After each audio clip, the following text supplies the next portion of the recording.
Bonjour, depuis Alep. Il semblerait que ma présence en Syrie dérange certaines personnes qui veulent essayer de me faire taire et essayer de décrédibiliser le travail que je fais ici. Il y a un article qui a été édité par une certaine Camille de Rouvray, une jeune femme qui ne cessait de commenter et de harceler mes publications depuis que je suis arrivé en Syrie, et qui aujourd'hui a réussi à entraîner derrière elle, je pense un groupe qui était déjà derrière elle, d'universitaires et de personnes particulièrement bien placées dans le milieu universitaire ou politique, personnes qui aujourd'hui défendent la continuité de cette guerre. J'ai envie de dire, c'est une honte. C'est une honte non seulement d'écrire cet article, mais c'est aussi une honte de relayer un article aussi diffamatoire, en me plaçant finalement comme une cible. Le nom de cet article, c'est Pierre Le Corf, dans l'enfer de la propagande du régime de Bachar al-Assad. Le titre est assez révélateur. L'objectif est de marginaliser mon travail en disant que je ne suis pas un humanitaire neutre, que finalement je suis un rouage de la propagande du régime de Bachar al-Assad, que je suis bercé par le FN, étant donné que je suis arrivé par SOS Chrétien d'Orient, qui était touché par les actions que je menais à travers le monde et qui a voulu m'aider à continuer à le faire en Syrie, et qui essaie aussi de rechercher des éléments dans ma vie passée qu'il monte et décontextualise pour essayer de faire de moi un trou du cul. Alors, à la limite, je m'en fous. J'ai envie de le dire, je m'en fous. Parce que le travail que l'on fait ici, les gens savent ce que l'on apporte. Vous qui lisez les témoignages, vous savez ce que les gens disent, parce que peut-être que pour le moment la Syrie est encore fermée sur elle-même, mais un jour ces gens-là n'auront pas besoin d'une voix interne pour exprimer leur voix vers l'extérieur. Ces quelques personnes qui ont écrit et relayé l'article insinuent que les témoignages que je publie sont des témoignages qui sont manipulés et modifiés. Ils insinuent que les photos que je publie d'Alep sont des photos montées, des photomontages.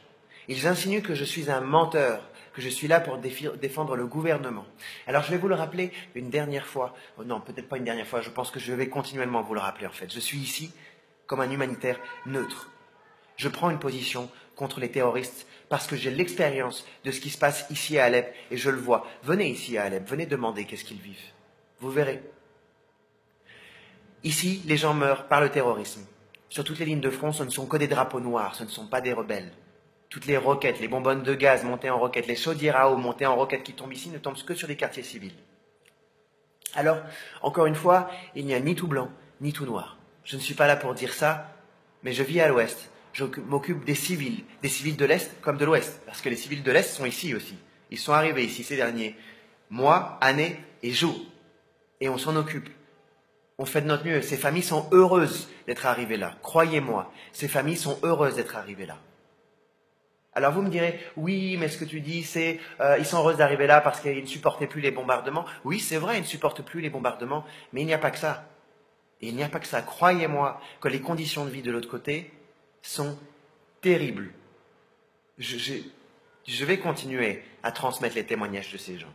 Je vais continuer à transmettre leur réalité, malgré ce que les gens aujourd'hui, en tout cas ce petit groupe de personnes, souhaitent essayer de faire, à savoir étouffer aujourd'hui l'impact que commencent à avoir les témoignages que je transmets. Sans prétention, je ne détiens aucune vérité. Je ne détiens aucune vérité. Vous prenez ce que vous voulez dans ce que je raconte. Je ne suis pas là pour vous dire qu'est-ce qu'est la guerre ici, qui fait quoi, comment, pourquoi. Je vous dis ce que je vois. Vous y croyez, vous n'y croyez pas, vous y prêtez attention, vous n'y prêtez pas attention. Ce n'est pas mon problème. Je fais au mieux pour vous sensibiliser et vous montrer ce que les gens vivent, les humains. Je n'ai jamais pris de parti dans mon travail humanitaire ni dans tous les témoignages que j'ai transmis. Aujourd'hui, on va continuer à se battre pour les gens ici. Je sais qu'il est très facile de détruire la vie d'un homme et de détruire sa crédibilité. C'est très très facile. On va aller rechercher dans mon passé le côté doré de la vie que j'ai eue quand j'ai commencé à monter des entreprises.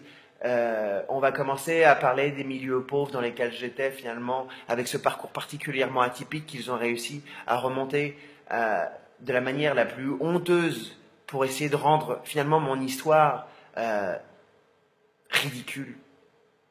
Je vois qu'ils essayent d'atteindre à ma vie privée, mais qu'ils essayent aussi d'atteindre aux témoignages que je transmets. Et la honte, elle est là, parce que vous salissez la voix des gens qui sont ici. Vous salissez ce pays. Vous salissez ce pays. Alors, aujourd'hui, quoi que vous pensiez de ces articles, et peut-être qu'il va en être d'autres, parce que comme je vous l'ai dit, c'est très facile de faire taire quelqu'un, c'est très facile de le décrédibiliser, c'est très facile de mentir. Mais moi, je vous jure une chose, jamais, depuis que je suis ici, je n'ai volontairement publié, menti ou modifié une quelconque information. Jamais. J'ai toujours publié ce que je vois, ce que je vis, ce que j'entends, et j'ai toujours aussi fait le tri.